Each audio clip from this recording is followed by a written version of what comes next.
What's going on, everybody? Welcome back to Clown Questions, the show where there are no dumb questions. My name's Matt Clown Emoji. Yes, that is my legal government name. And today, the question on everybody's mind, of course, is can anybody stop the Gamecocks?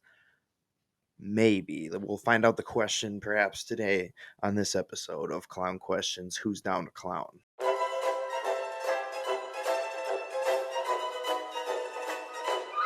That's a clown question, bro.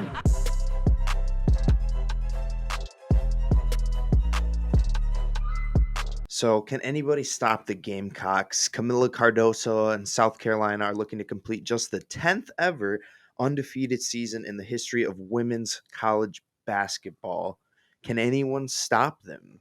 They've Camilla, like I think earlier on Goosebump Moments, made her first career three at the buzzer for the win. I mean, if that doesn't tell you about the type of competitor she is, I don't know what does.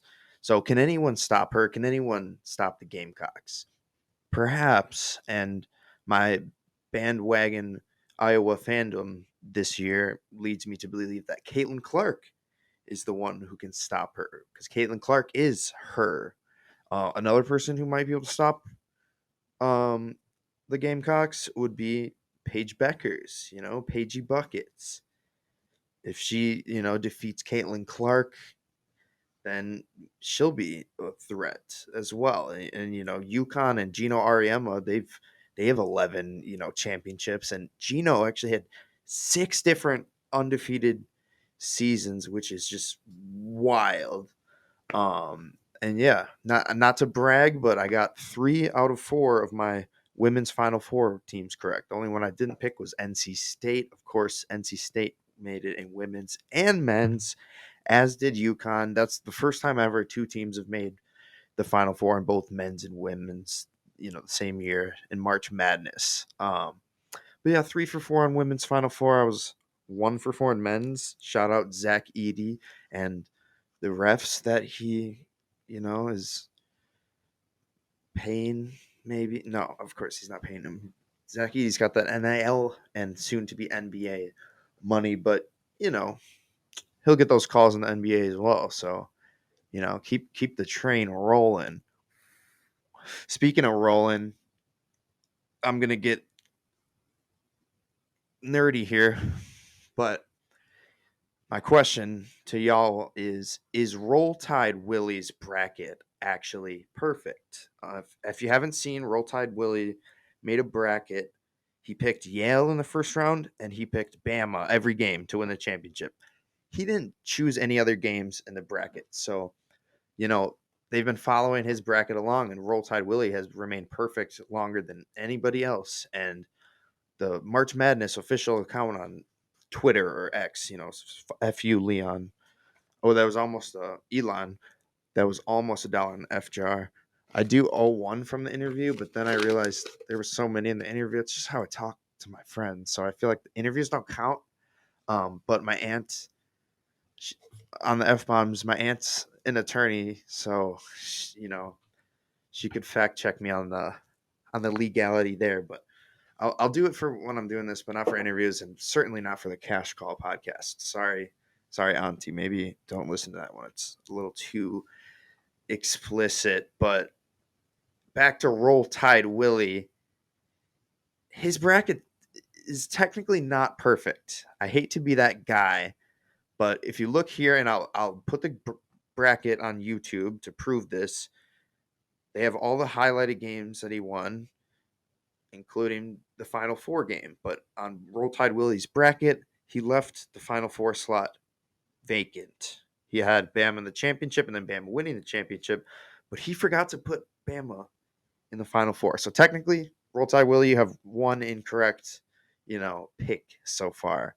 Sorry to say, and sorry to say to keep talking about, because I don't give a piss about nothing but the Tide, toxic future. I got to ask the question, how old is Nick Saban? Obviously he retired. How old is he? Apparently, he's 100 years old because although a quick Google search confirmed that he is just 72, an inside SEC source of mine informed me that just recently, upon retirement, Nick Saban just sent his first ever email. His first ever email. And I confirmed this story on the Daily Mail. How do you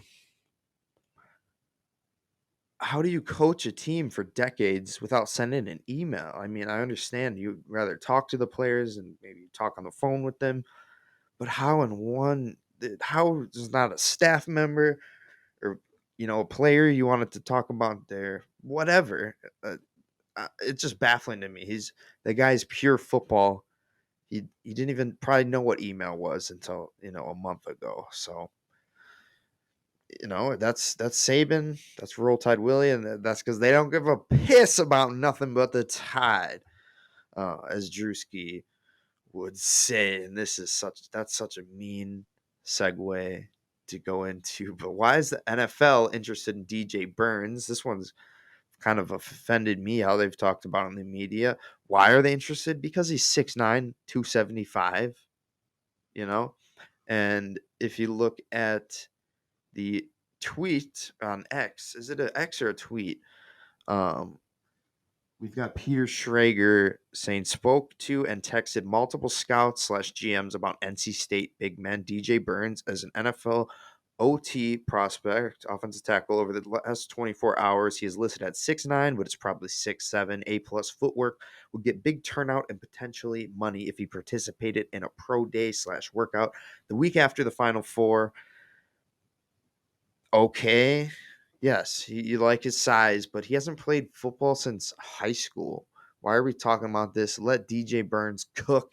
Let NC State, team of destiny, cook. This whole time the underdog was actually a pack of wolves. Ow! Ow! Ow! I'm trying not to do that too loud because I have a dog, Winston, and he'll go nuts. And I'm hoping I haven't woken up anyone in the apartment. Because it's a pretty late recording. It's about 3:30 right now, burning the midnight oil. I'm surprised I've only talked for 7 minutes, but let's talk for 17 more and fail to come up with a transition this time. Did Aaron Rodgers even deserve the $81.14? I don't think so. So the NFL's got this performance-based pay rate.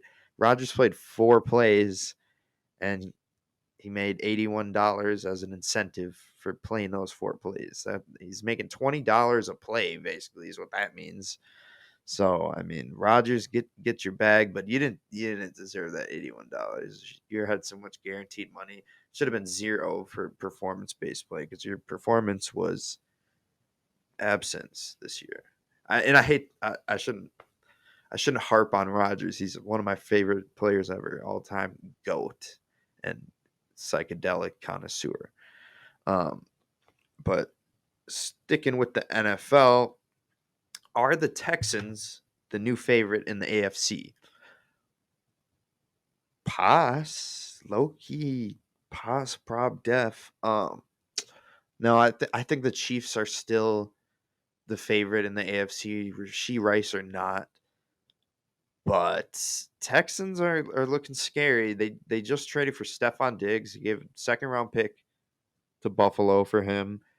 That's as much as I like the Packers receiving core and think about our depth and want to have a homer take about that. The Bills probably got the most stacked receiver room in the entire NFL. You got Diggs, Nico Collins, Tank Dell coming back. I mean,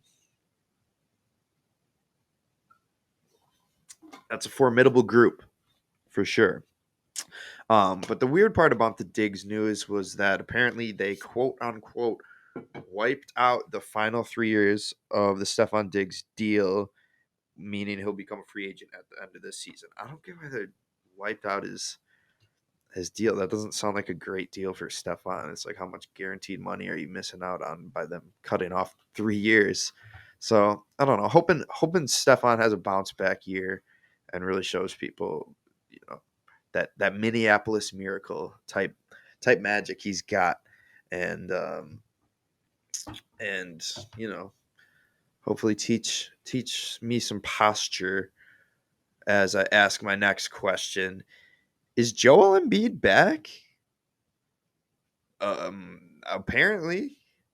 He appeared in a game in his first game back. He had 24, 6, and 7. The Sixers are back. The process is processing. Tyrese is on max. He, you know, Sixers. Whew. I mean, everyone talking about the Celtics, the Bucks, but Sixers could come out of nowhere. Tyrese has been keeping them afloat. I was asking, 3 months ago, should they tank? I was full of shit. It's Joel time. It's the process. Joel Embiid, and to keep it in the NBA, I just want to finish these questions out with this, which is not a question for this one. Sorry, this is a loopy podcast. It's 3 a.m., but it's time for the insane Wemby stat of the day. Victor Wembanyama has more career blocks than 86.6% of players in NBA history. Are you joking me? He's in the 87th percentile of career blocks, and he hasn't even played a full season yet. That is absurd. Generational stuff from a generational player who will eventually meet Bill Russell's record of 12 rings or however many it was. But let's get in a segment to save my breath and allow me to take a sip of the water bottle. Our first segment, of course, as always, is first your interruption. Today we're going to be talking to Mike Florio and the possibility, whether or not this is Mike Florio fan fiction, as Hank Lockwood would say. That's up for debate. But here's Mike Florio on the possibility of a college football super league, super conference. I forget the exact verbiage, but here's first your interruption. Take it away, Mike Florio. So, Chris, what they are proposing, Yeah. blowing up the current system, conferences go away, 70 teams guaranteed a spot in this Super League, 10 teams that are kind of at large that you would have the European soccer style relegation and promotion. Oh, okay. You have 80 teams in all. All right. 8 10-team divisions. 8 division winners make it to the playoffs. 8 wildcard teams based on record, not based on polls, not based on Star Chamber that tells us Florida State isn't good enough. It's all based on what you do on the field. 16 teams make it to this postseason. It's got a long way to go. The NFL is involved. Brian Rolapp, one of the top executives at the league, is advising this group, talking to this group. University presidents are involved. Whether or not it happens remains to be seen. It's going to be complicated. It's going to take a lot of work, but it's an acknowledgement that what's happening now, the NCAA is dead. The NCAA is dead, he says. That's a very morbid thought for a college football lover. And transfer portal, NIL, I know it's taken a different angle of the game, but it's, bottom line, players are more what they're worth nowadays. So, free education is great, but when you're bringing in millions as a, top quarterback at a major school, you should be compensated for that, because not everyone's going to make the NFL. And, why should the money all go to the university that overcharges all of us and puts us in crippling debt? But that's a tangent for another time. The Super League, I don't love the idea. But the relegation aspect of it could be pretty funny. It'd be, as a Wisconsin fan, it'd be funny to have, Minnesota or Nebraska in the Super League, and then after 1 year they get kicked out of the league. It's like, yeah, Nebraska, you only had 4 losses. We're gonna have to relegate you to the MAC conference or the Big West or something along the lines of that. But yeah, I don't like it. It kind of seems like they're trying to recreate the NFL. There's a lead NFL advisor is advising on this committee, I guess. But yeah, they're just kind of killing tradition by doing this. I don't like it. I like the separate conferences. I don't want divisions within a conference, and then There's 261 teams in D1 football. About half of them are FBS, half are FCS, but you always want the chance for an FCS because who doesn't like an underdog? Once you make the super conference, you'll maybe be lucky to get one a year that's not in the super conference to make the playoffs. So I don't like the idea, but at the same time, as a football addict, I dreamt it up in my head, like what would happen if this happened. Well, I'm trying to think of what would be the schedule for Saturday game day, and I mocked up a schedule of what a super league conference Saturday could look like for everybody, and here's the possible Saturday slate, and I just hate to say it because it makes me in favor of the Super League conference, but here's what a possible Saturday slate could look like if there was a super conference. 11 a.m. Georgia at Wisconsin. 2:30 p.m. LSU at USC at the Coliseum. All right. 5:30 p.m. You got Utah at Michigan. And 8:30 p.m. the nightcap game, you got Ohio State at Alabama. I mean, that would just be football heaven. So, I mean, I don't want to be in favor of this. I don't want to support it. But it's like, dang. If that's the slate, I'm glued to my couch for 12 hours. Not that I don't already do that with football, but I usually reserve that for NFL and, do some chores and random stuff on Saturday when my team's not playing. But that's a sexy schedule, and it'd be hard for me once that happened. It'd be hard for me to be mad at about the Super Conference. But keep the tradition in college sports, and keep the tradition in podcasts, and tip your cap to some legends. So I want to get into my first ever interview. Super excited to do that. Not to undermine Loose's contribution on episode 2 of this. I really appreciated that. But this first in person, longer interview. We have Dr. Jones being interviewed, and we also have an appearance from Rob. So shout out Rob. Possibly in the future known as RFK commenter. Not really. Sorry about that, Rob. If people start calling you that, my bad.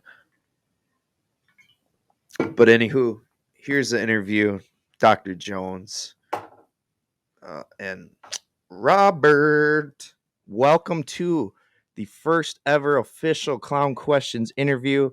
Today I'm joined by 6-time Trash Talk Fantasy Football League champion, probably 9 or 10-time champion if you throw his other leagues in there.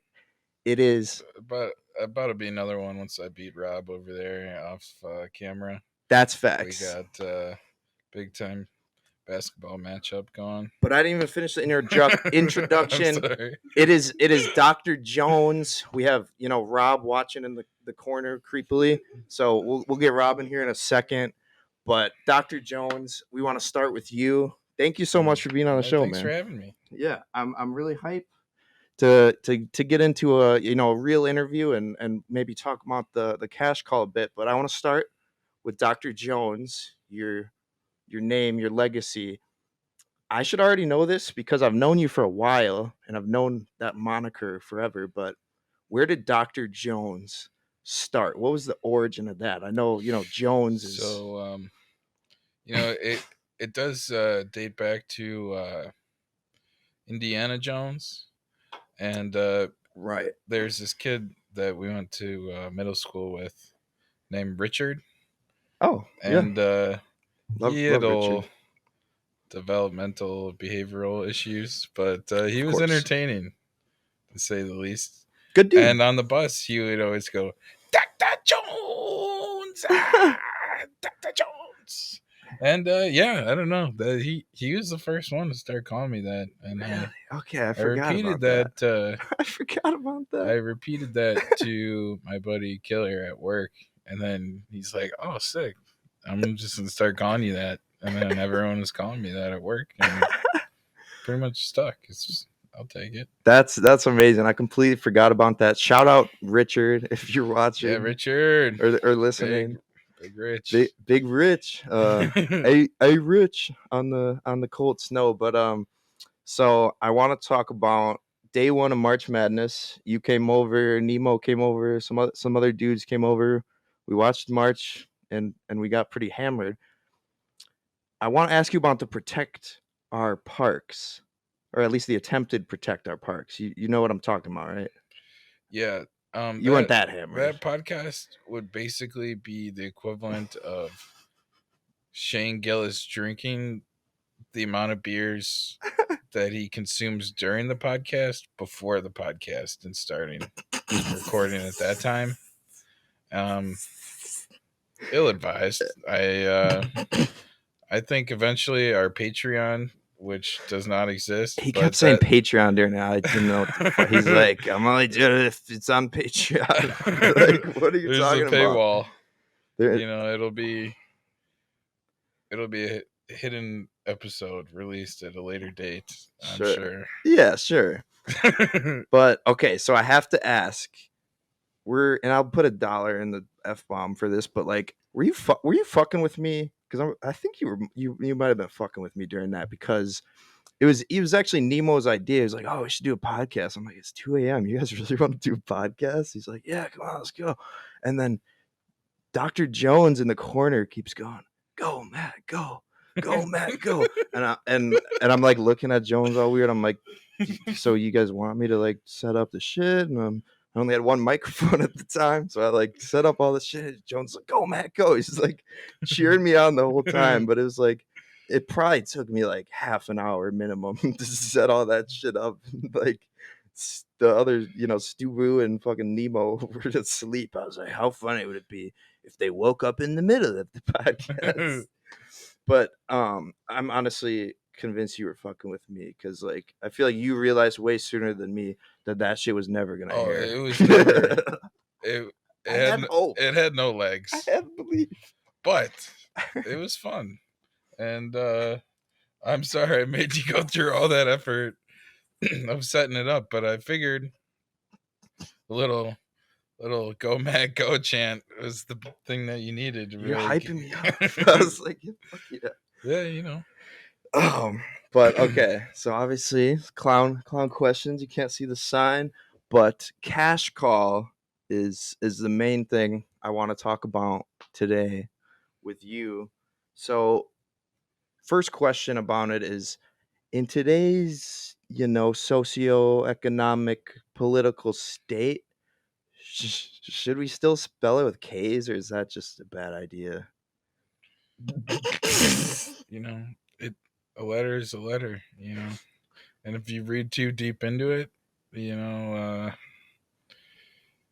maybe we should change it. I don't know. It's like cash call, baby. Yeah, I don't know. It's up for debate. I think we'll. I feel like there. If that is the name, there will be questions asked at some point.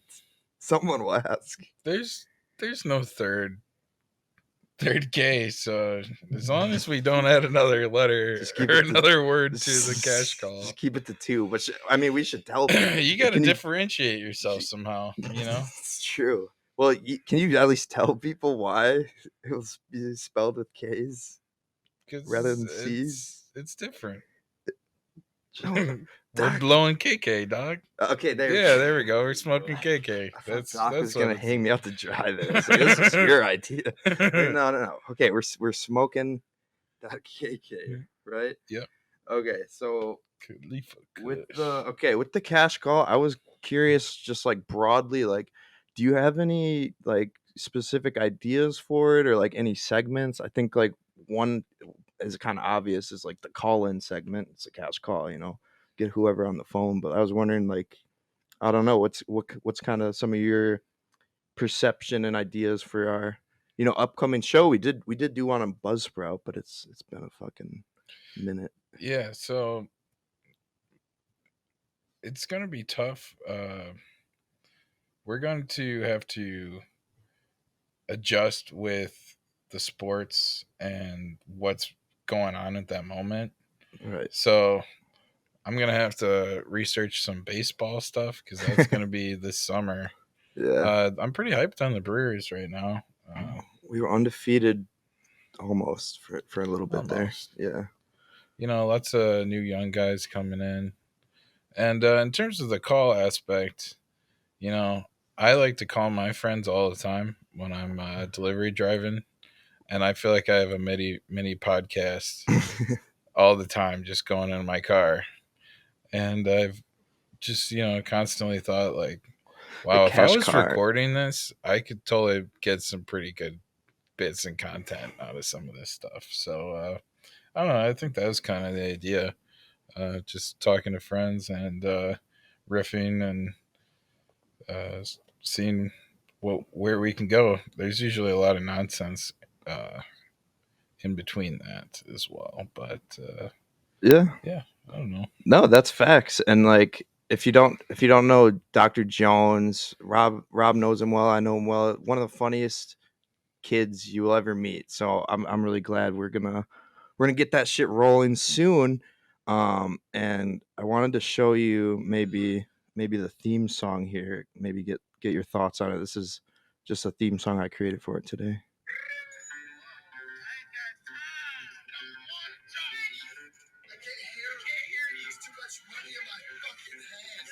I'm making a cash call right now. Do you have any idea what our cash call jackpot is?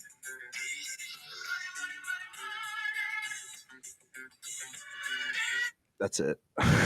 That's the first time I've heard it. That was sick. It That might was be totally cool. there might be a little too much going on. I can We can tinker with it. It's got tweak it a some little bit. legs. Did you notice any of what I references? took from? Yeah. There's a few in there. There was even you were in there. I was in there. Yeah, you're at the beginning. Or like you're on the phone, like I don't want to talk. That was you. That was me. That was you at the beginning. Yeah, isn't that funny? That's awesome.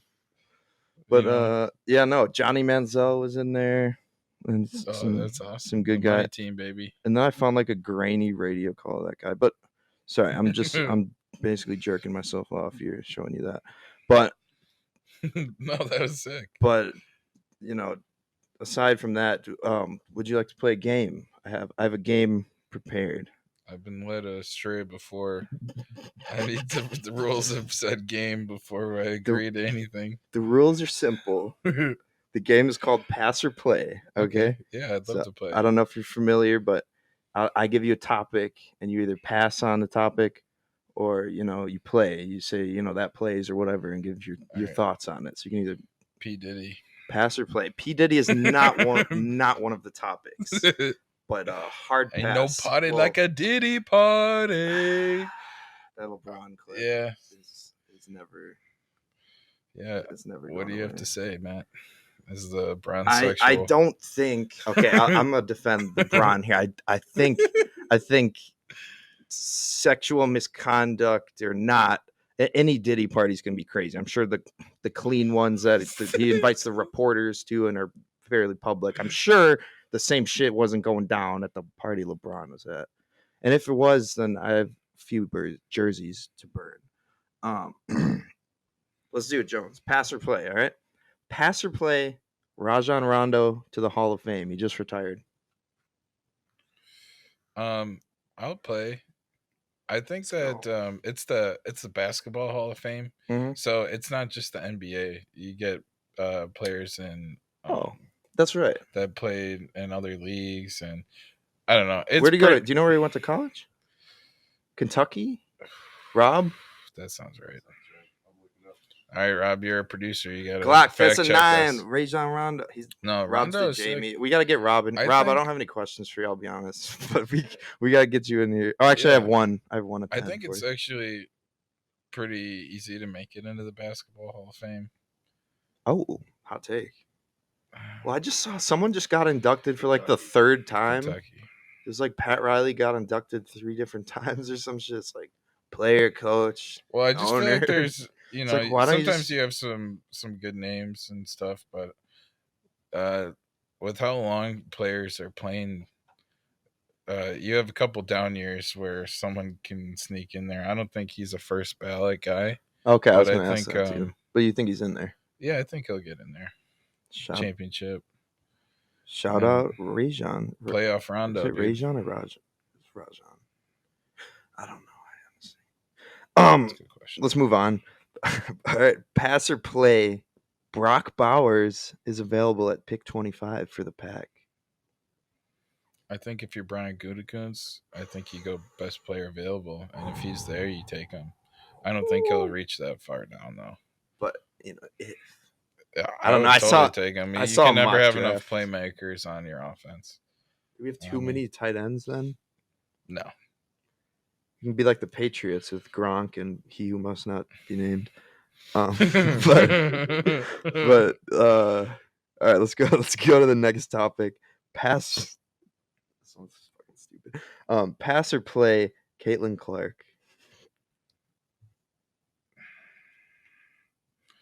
Caitlin Clark made me watch a women's college basketball game, and I can't tell you the last time I did that, and it was pretty entertaining. That's pretty much what I gotta say. I mean, Wait, she's so a pass phenomenal or play. Caitlin Clark. I mean, I tap. Yeah. So play. Yeah, I'll play. Go ahead. She'd Wait, I cook- didn't she'd ask. cook me What in do you mean one-on-one. tap? I was just asking about basketball. She knows how to handle some balls. I don't know. I don't know what to say.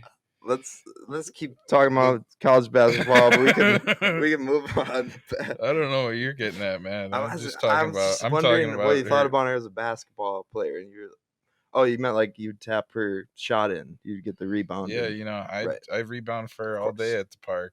Of course. All right, we got Board master. two more. Pass or play on the transfer portal. I'm not a big fan of it. Okay. I think. So you're gonna pass. Yeah, the transfer portal is. I don't know. There used to be a lot more. I think I heard someone making this point about Zach Edey and how a lot of people dislike them or you learn to hate them. But that was what was great about college basketball for a long time, was that you develop these rivalries with players and teams and you have some consistency there.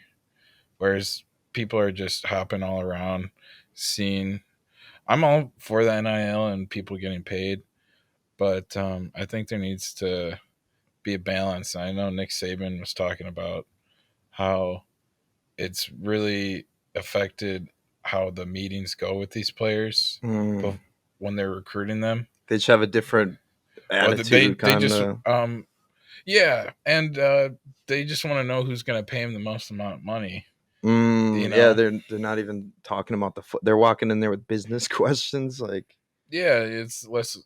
that's probably why he It's retired. kind of right? faded away from developing these young men into not only good football players, but setting them up for success. Because not everyone's going to go to the NFL, you know? Right. So you can take a lot from being in a good program and these young men getting set up for success later in life and getting an education too. But that seems to have kind of taken the back burner to being Caleb Williams. Jack Golke getting fucking B-dubs 2 minutes after he beat Kentucky. Like, yeah. It's like, I just ordered 40 wins. It seems to distract from the game a little bit. But these kids are too Hollywood now. It's crazy. All right, last one I got for you, and then we're done with this stupid game. And we're getting started with your baseball knowledge here. Pass or play, the Oakland A's are moving to Sacramento. I think they just need a new owner, no matter what. Agreed. It's very cheap. John Fisher, screw you. Yeah, I don't think that's too hot of a take these days, but they're just getting by paying the bare minimum.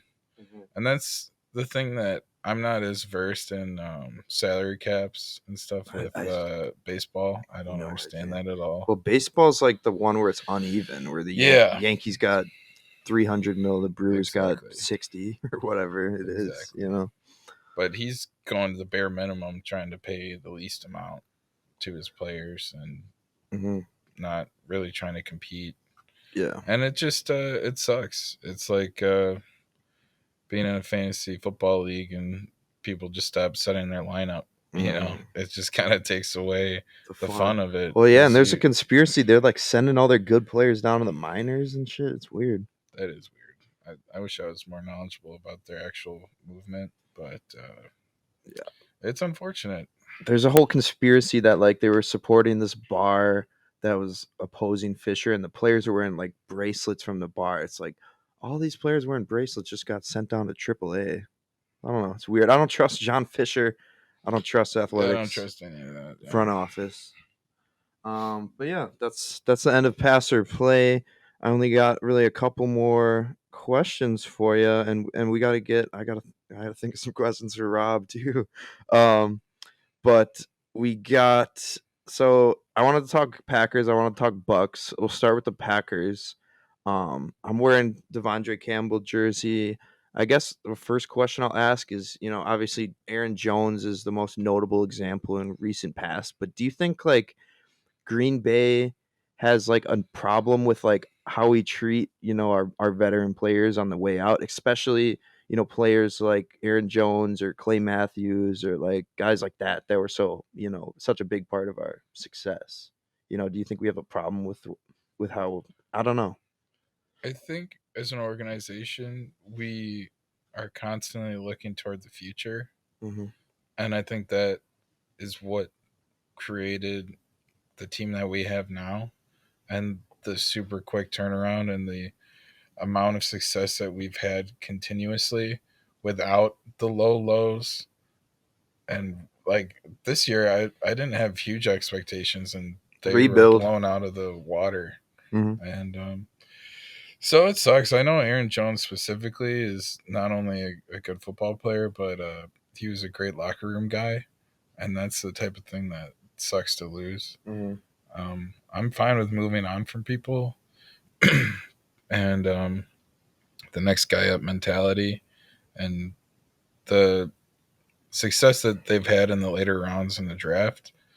I mean, Aaron Jones was a fourth, fifth round pick. He was like a late that. round pick himself. So, but Packers are also going. I think they're ready to win now, especially when you have a quarterback that isn't making $90 million. Yeah. That's pretty big time. And you look at the Cowboys right now. They made the only move they made was re-signing their long snapper. No, don't sell them short. They also signed Eric Kendricks. Oh, they did sign Eric Kendricks. Okay. No, but a lot of that is due in part to the contract that Dak Prescott has. They just don't have the space for it.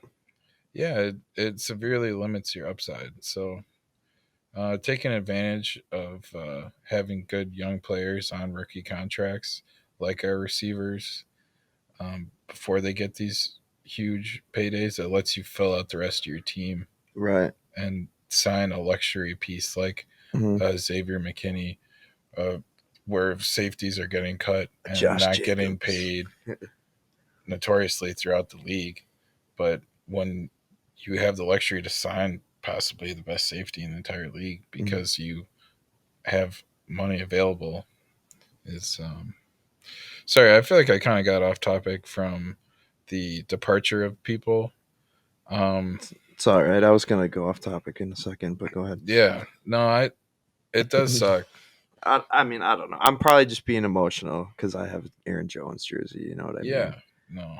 It's just like, I don't know, the thing where it's like the Packers said in the media that they were keeping Campbell and Jones and then they got rid of him. But it's like that probably happens to every player that gets released. It's like the coach isn't gonna say, yeah, we're getting rid of his ass. Like, so I don't know. I'm probably just being too emotional about the subject. I think they asked Aaron Jones to take a pay cut and he said no. And I think they mutually, before, it wasn't like first day of free agency, they just blindsided him.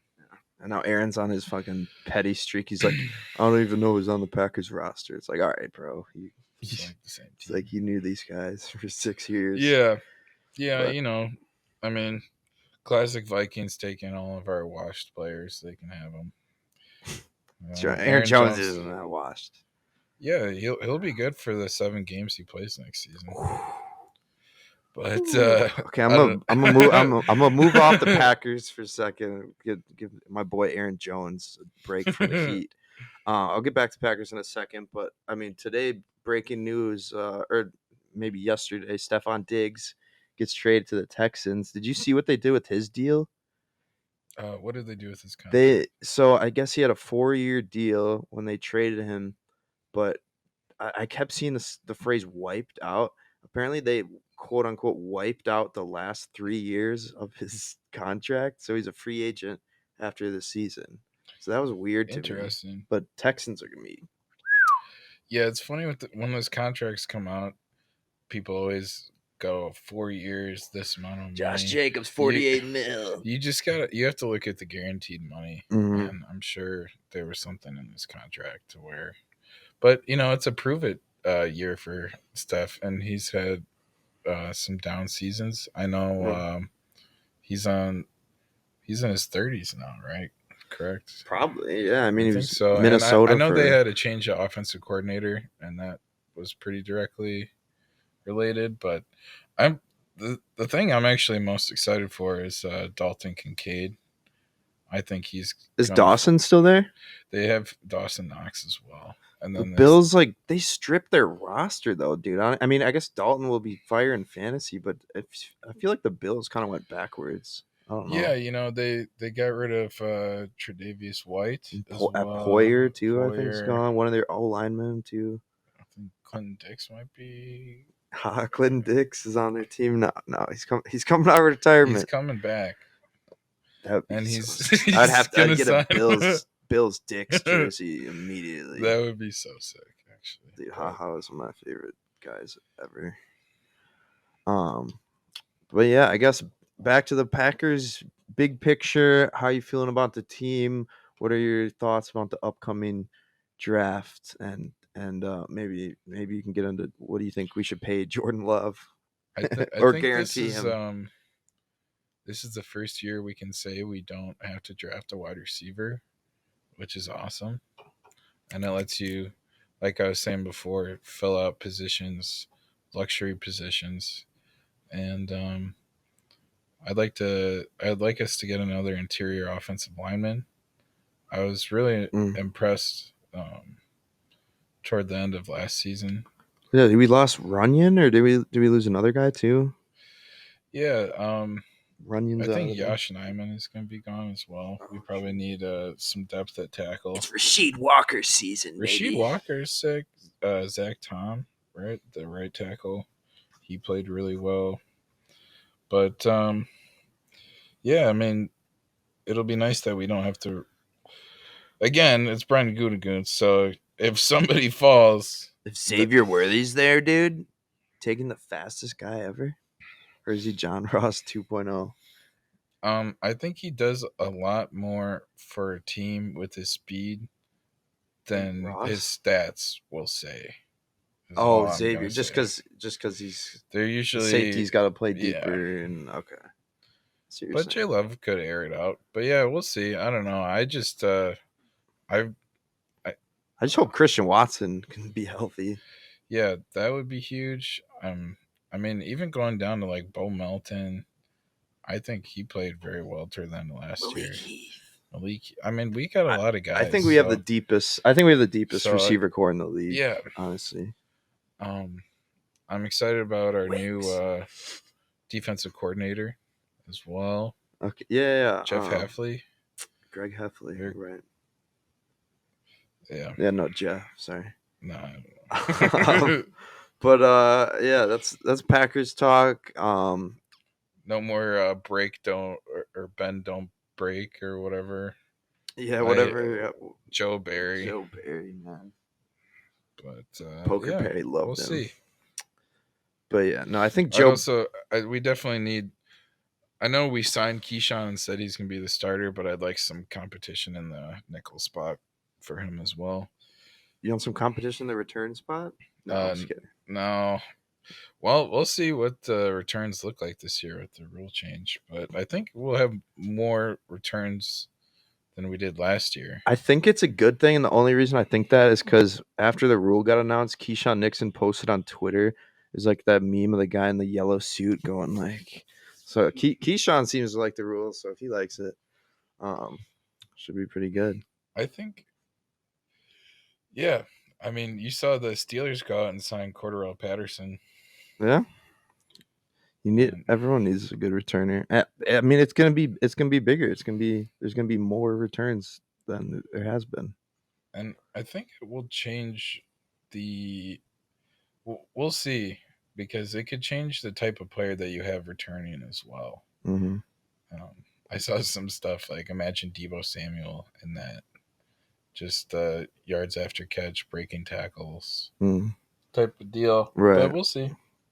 Yeah. I like to see more returns because I was, having a touchback every time, it just completely eliminates the point of. I mean, you might as well just after a touchdown start on the 25 with how they had it.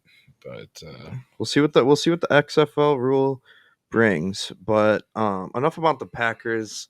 Let's talk about the Bucks. We're 2 or 3 weeks away from the NBA playoffs. How are you feeling about the Bucks, and who do you think's the biggest threat to them, in the East, and how do you think they can, beat whoever that team is? their biggest threat is themselves. Oh, I thought you were going to say the Celtics. The Celtics are pretty good too. I'll give them that. But I think we'll have to see what Doc Rivers has cooking, because the big thing with Budenholzer was he failed to make adjustments come playoff time. And you mean NBA world champion Budenholzer? Yep. sorry, he is. But so is Bryn Forbes. So, well, that's all I have to say about that. It's kind of crazy. I mean, I can shit talk the Bucks here. Bryn Forbes actually tore up the Heat in the first round.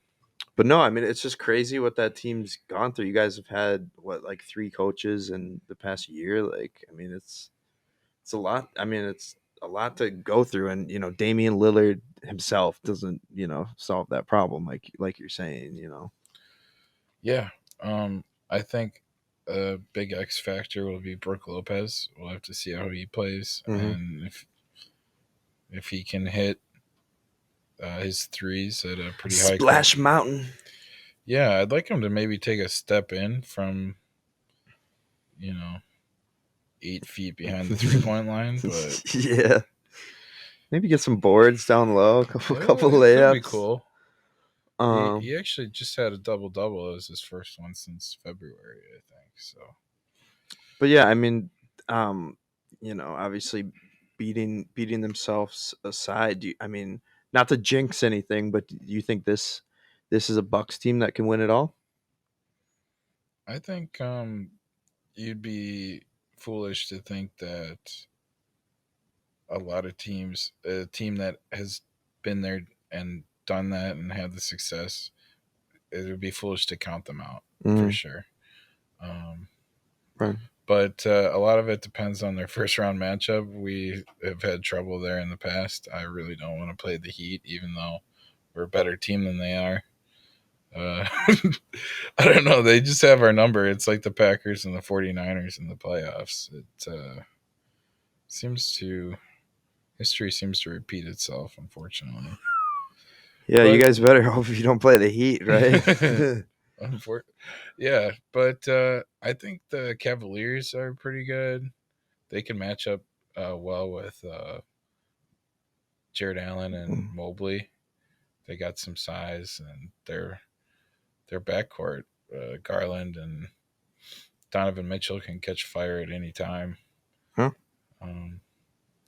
But yeah, I don't know. Can I ask you your pick for the NBA Finals? I mean, I'm kind of putting you on the spot. I don't want to. If I had to bet, Ohtani. if my translator asked me what I would suggest betting on, I mean, the Celtics are very, they're tough to beat. Yeah. I'll tell you that. But this is their year to go. They're kind of all in. Mm-hmm.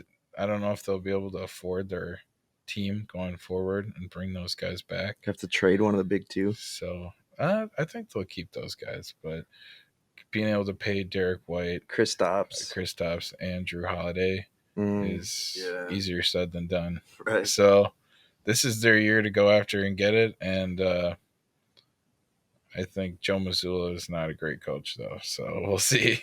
So you got the Nuggets. You got the Nuggets repeating. I think that's my pick. Yeah, I know. I really like the Lakers, the Timberwolves this year, but when Karl Anthony Towns went down, he's done for the year. Yeah. They got Jaden McDaniels though. Also, Joel Embiid just came back. It's a scary matchup for anyone. Yeah, the foul merchant. Is he the Zach Edey of the NBA? I mean, I saw some highlights of his first game back, and the highlight was him falling on the ground and getting free throws called for him, and then he made them and won. So, not to say he's not good. Hey, man. But you start to question why he's hurt so much when he's falling on the ground after every single shot attempt. Maybe, I don't know. He's a very skilled big man. I'll give him that. But for sure. Well, we talked about real basketball, but I want to talk about the realest basketball there is, and that's fantasy basketball. I know you're playing Rob here in the championship here, so I wanted to ask, how's that matchup going? Who's it looking like it's gonna win? And I want to give Rob a chance to come in here and come shit talk you. So Rob, you should pull up because I'm curious. I'm curious to hear all that. Sorry, Rob, I didn't ask you any questions, but that one kind of came to me. That's all right. Like, you guys gotta talk your shit. Talk my shit. Who's winning? Oh, we're gonna get some punches.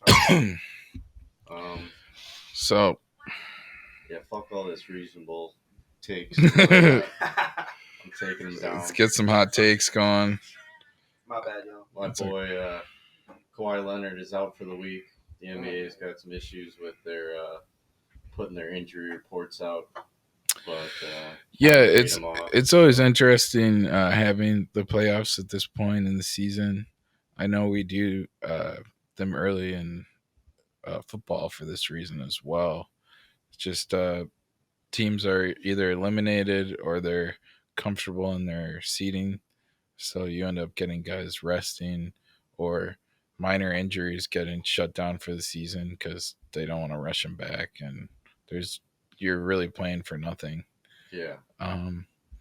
But you also have Devin Booker scoring 75 fantasy points on me in the first day of our matchup. That was that was a tough blow. I'll tell you that.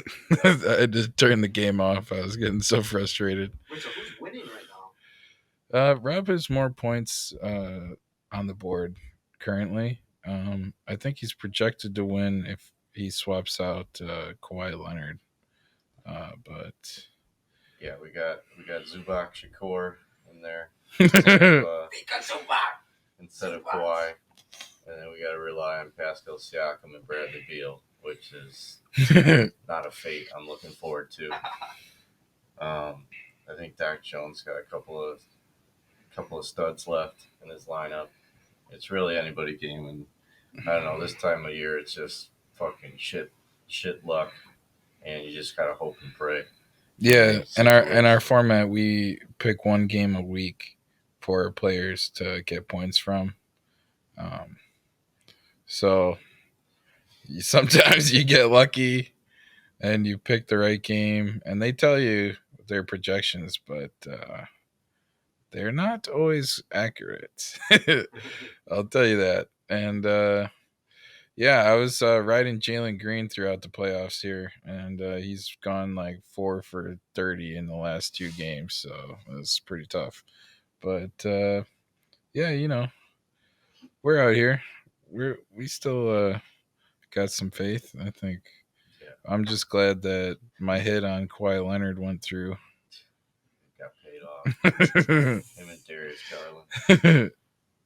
But yeah, it's like a difference between having a player on a shitty team that's still like trying to push it, or if they're just tanking, and then they'll probably sit out. So you gotta be careful of that. And then now the West is so competitive. Like every team seems like they're within 1 games. I know Matt's Lakers are right there on the cusp, and the Warriors pulled a big win against the Rockets tonight. So it's really anyone's game, I would say. Rob, who you got winning the NBA final?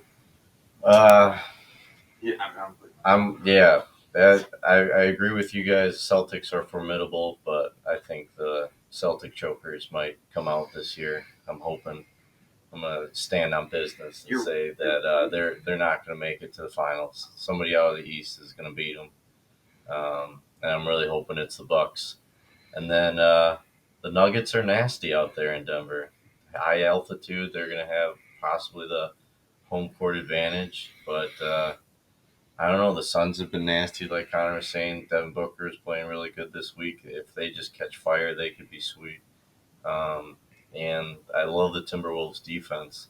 So if Karl Anthony Towns can come back, because I think he's supposed to, at least, but that's a scary team with Anthony Edwards as well.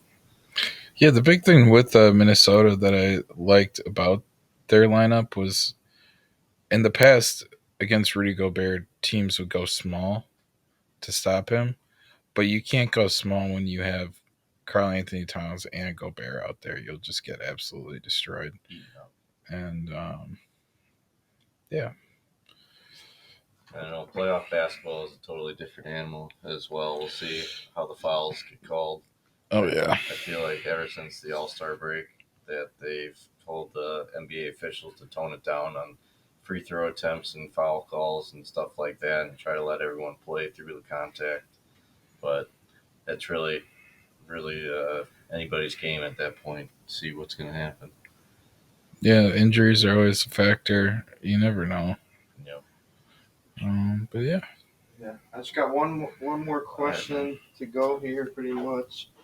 Hop back in here. Yeah, absolutely. And I can ask you the same question. It's kind of open ended. So like I said, Rob, I should have prepared a few more questions. I should prepare to come. But no, that's all right. But yeah, so I'll ask Dr. Jones first, and then we'll get Rob in here. So I was wondering, what is your favorite Goosebump moment? So I'm trying to start Goosebump sports, obviously. So, to me, like the two that come to mind for me are like the kick six, when Auburn had that insane, game winning ending against Bama, or obviously the block, LeBron Game 7. So, what kind of comes to your mind, Jones? What do you think your favorite Goosebump moment would be?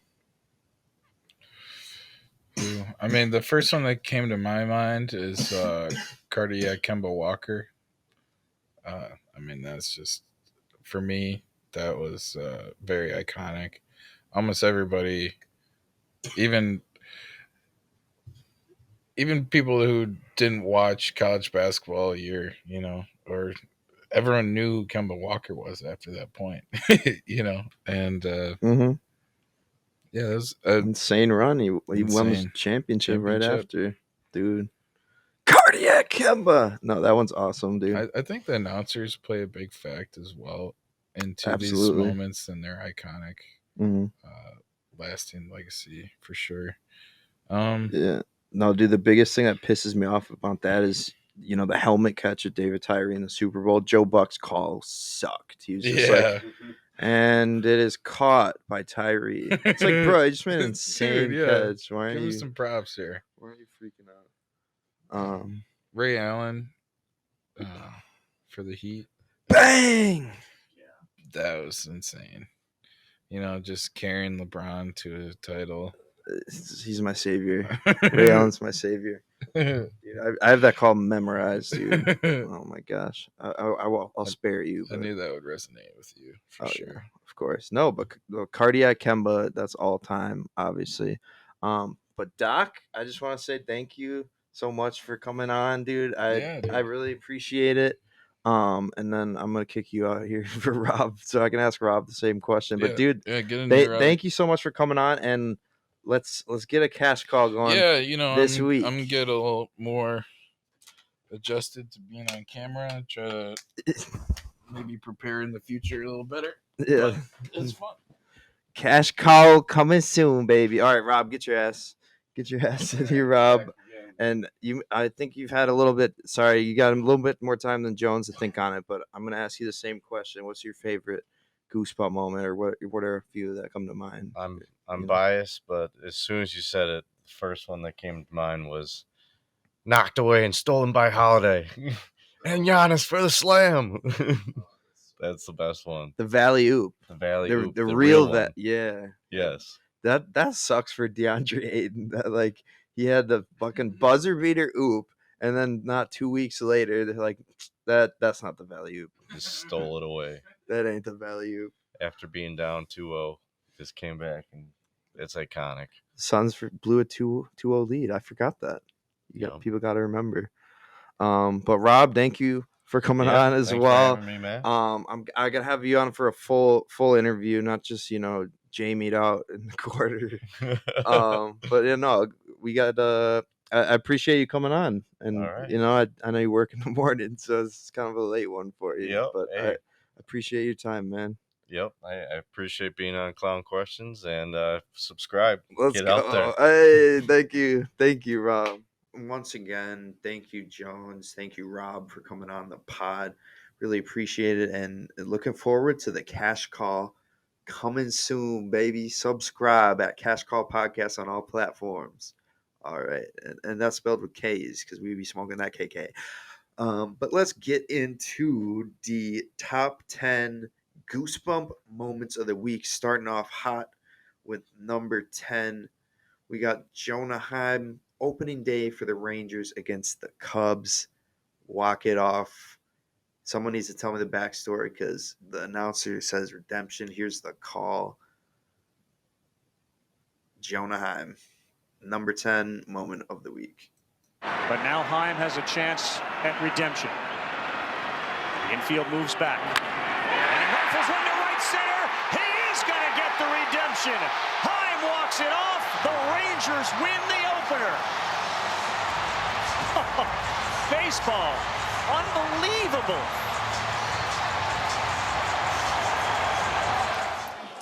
Boy, Number 9, James McCann, bench on their toes. walking it off for the Orioles. The 2-0 Baseball's pitch. back. McCann, left side, base hit. Mountcastle ties it. Mullins will win it. James McCann gives the Orioles their second walk-off win in 3 nights. Worth the wait. To put him up 3. Number 8, Grant Nelson, game-winning block. Oh, Nelson got the block. Game What? over. Alabama. The Sweet 16 is no longer sour. They advance to the Elite 8 for the first time in 20 years. Number 7, Julio Rodriguez. That's your ball game. Julio wins it in the 10th inning.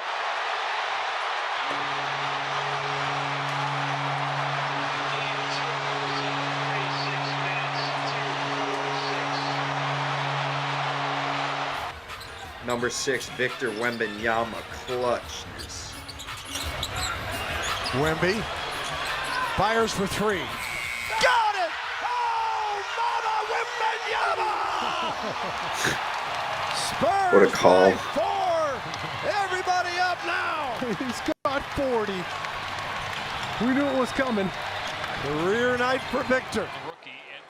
Number 5, Christian Encarnacion Strand, walking it off for the Reds. Flame-throwing Jordan Hicks. Encarnacion Strand ends the night for the Reds.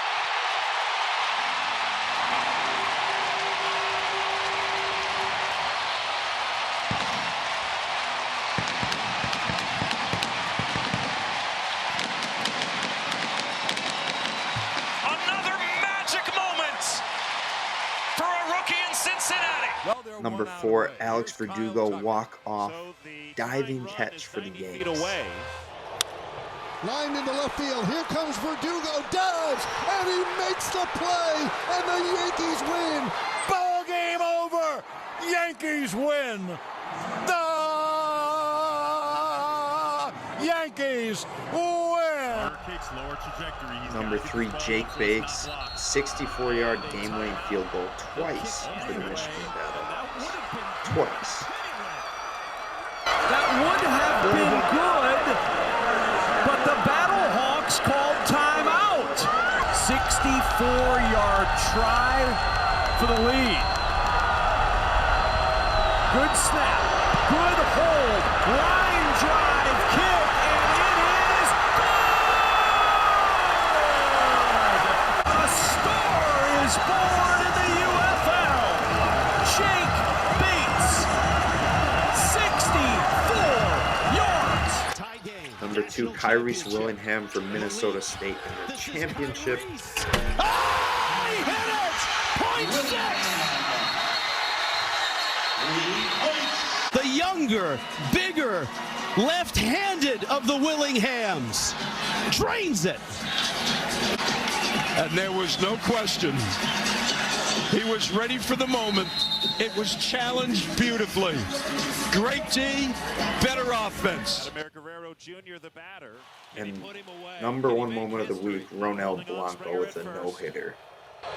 Ground ball. Dubon throws to first. No-hitter!